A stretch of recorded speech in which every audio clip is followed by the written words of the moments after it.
विचाराधीन है, प्रक्रियाधीन है, आंशिक रूप से स्वीकारात्मक है। हम पूछना चाहते हैं महोदय कि ये जो समझौता हुआ है आशा और आशा फैसिलिटेटर के संदर्भ में 12 अगस्त 23 को और आज 1 साल 3 महीने हो गए उस समझौता को हुए, जो लिखित समझौता है, विभागीय समझौता है, मगर उसको अभी तक लागू नहीं किया गया है महोदय। जबकि ये आशा और आशा फैसिलिटेटर वो हेल्थ विभाग की रीढ़ हैं। अगर ये दोनों लोग जमीन पे काम न करें तो हेल्थ विभाग की कोई भी योजना जमीन पे लागू नहीं होगी और इन्हें बहुत कम पैसा मिलता है। बिहार सरकार बहुत संघर्ष के बाद पिछले एक समय प्रोत्साहन राशि 1000 रुपया तय हुआ है और वो मिल भी रहा है महोदय, मगर जो समझौता हुआ था कि 2500 रुपया और वो प्रोत्साहन के जगह पे मानदेय शब्द के साथ सितंबर 2023 से ये लागू हो जाएगा, मगर महोदय ये अभी तक लागू नहीं हुआ। और पिछले में भी मैंने सवाल किया था, उसका भी इसी टाइप की गोलमटोल जवाब थी महोदय। इस बार भी प्रक्रियाधीन है, विचाराधीन है, स्वीकारात्मक आंशिक रूप से स्वीकाराधीन है। तो मैं मंत्री महोदय जी से जानना चाहूंगी कि ये कब लागू हो जाएगा, कब इसकी कैबिनेट हो जाएगी, ये कब लागू हो जाएगा? क्योंकि महोदय आज आप उनके ऊपर सारे जिम्मेवारी थोपे हुए हैं, डाले हुए हैं, क्योंकि आज अगर आयुष्मान कार्ड हो, आभा कार्ड हो, जिसके लिए मात्र आयुष्मान कार्ड के लिए 5 रुपया आप दे रहे हैं, दिन भर अगर वो 20 घर जाएगी तो 100 रुपया उसको मिलेगा महोदय। आप समझ लीजिए कि न उसको कोई यात्रा भत्ता है, न किसी तरह का कोई है, वो पूरे दिन काम करेगी, 100 रुपया वो भी पिछले बार काम किए नहीं मिला है महोदय। अगर इस बार भी वो काम करेंगी तो 100 रुपया पूरे दिन में मिलेगा। कौन सी मतलब ये मजदूरी है महोदय, ये मैं जानना चाहूंगी। और इसलिए क्योंकि इनके बिना आपकी योजना जमीन पे लागू नहीं होगी, इसलिए महोदय इनका जो कम से कम ये न्यूनतम मांग जो साल भर से लंबित है, इसे मैं जानना चाहूंगी कि मंत्री महोदय कब इसके मतलब कब लागू करेंगे, ठोस तारीख के साथ जवाब दें तो ज्यादा बेहतर होगा।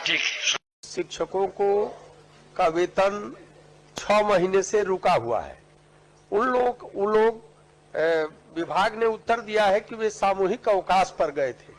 तो हम लोग मैं स्वयं शिक्षक संगठनों से जुड़ा रहा हूं कई दशकों तक। उसको तो वो अधिकार है अपनी मांगों के लिए सामूहिक अवकाश पर जाने का, और वो कब तक बंद रहेगा? इस तरह के अधिकार से वंचित करना लोकतांत्रिक मूल्यों के खिलाफ है। और उस जिला शिक्षा पदाधिकारी और वो कार्यालय केवल वेतन रोकने के पीछे अनुशासन नहीं है, कुछ और भी बातें हैं, उसकी जांच होनी चाहिए और जिला शिक्षा पदाधिकारी के कार्यालय से उन पर और उनके अन्य जो कर्मचारी हैं उन पर कार्रवाई होनी चाहिए, उनको दंडित किया जाना चाहिए। उनको रोकने का किसने अधिकार दे दिया कि किसी तरह का आंदोलन राज्य में नहीं होगा और शिक्षक अपनी मांगों के लिए आंदोलन नहीं करेगा? ये तो हमारे लोकतांत्रिक तरीके हैं। जो हमने कहा था कि जिलावार हम लोग समीक्षा कर रहे हैं, जहां भी वेतन कटौती या वेतन रोक के उसको हम लोग कर रहे हैं। जहां तक पदाधिकारियों के विरुद्ध कार्रवाई का प्रश्न उठता है, तो हम लोगों ने जहां जहां कमियां पाई हैं तो निश्चित रूप से हम लोगों ने अपने स्तर पर कार्रवाई की है।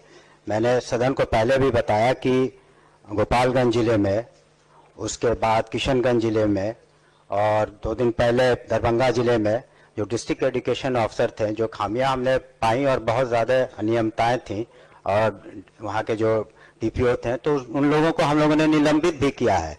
तो जहाँ इस तरह की कमियां उजागर होंगी कि जहाँ मेंस्ट्रिया इन्वॉल्व है, कि जहाँ पर जानबूझ करके या इस तरह की गलतियां हैं, तो हम लोग जिलावार समीक्षा कर रहे हैं। माननीय सदस्य को मैं कहना चाहूँगा कि इस जिले की भी जब हम लोग समीक्षा कर लेंगे और हर जिले में जहाँ शिक्षकों की गलतियां नहीं है उसको निश्चित रूप से उसका हम लोग सुधार कर लेंगे। मैंने पूर्व में भी कहा। माननीय श्रीमती शशि यादव, उत्तर प्राप्त हुआ है, लेकिन ये क जो है स्वीकारात्मक कहा गया है। ये विद्यालय रसोइया जो खाना बनाती है स्कूलों में, जिस वजह से आज स्कूलों की गुणवत्ता भी कुछ बढ़ी है, तो वो कह लीजिए कि उनको 1650 रुपया दिया जाता है और हाल के वर्षों में कोई उनके मानदेय में बढ़ोतरी नहीं हुई है महोदय। और हम लोग कहीं भी जाते हैं, लोग सुनते हैं कि बिहार में 1650 विद्यालय रसोइया को मिलता है तो शर्म से सर झुक जाता है महोदय। और इन्हें पार्ट टाइम कहा गया है, तो मैं ये कहना चाहती हूँ महोदय कि ये पार्ट टाइमर नहीं है, क्योंकि ये कह लीजिए बच्चों को खाना खिलाती हैं और पूरा साफ सफाई करके पूरा खाना बना करके और तब वो जाती हैं, तो वो 10 से 12 घंटे उसको लग जाते हैं महोदय, इसलिए उसे पार्ट टाइम ना कहा जाए। और ये जो कहा गया है कि सितंबर और अक्टूबर 24 का भुगतान किया जा रहा है, तो इस उत्तर का क्या मतलब समझे महोदय? भुगतान किया गया या किया जा रहा है, ये मतलब किया जा रहा है का क्या मतलब समझे महोदय? और हम ये चाहेंगे महोदय कि ये भी कहा गया कि भाई ये केंद्रांश आने पर हम करते हैं, तो मुझे लगता है कि अब डबल इंजन की सरकार है, तो थोड़ा केंद्र सरकार से भी गुहार करके और ये बढ़ाया जाए और बिहार एक मिसाल कायम करे, क्योंकि अन्य राज्यों में इससे ज्यादा मिलता है महोदय, बगल के राज्यों में इससे ज्यादा मिलता है, इसलिए यहाँ निश्चित तौर पर कम से कम 10,000 किया जाए महोदय, हम ये मांग करेंगे, क्योंकि बहुत गरीब परिवार की महिलाएं रहती हैं।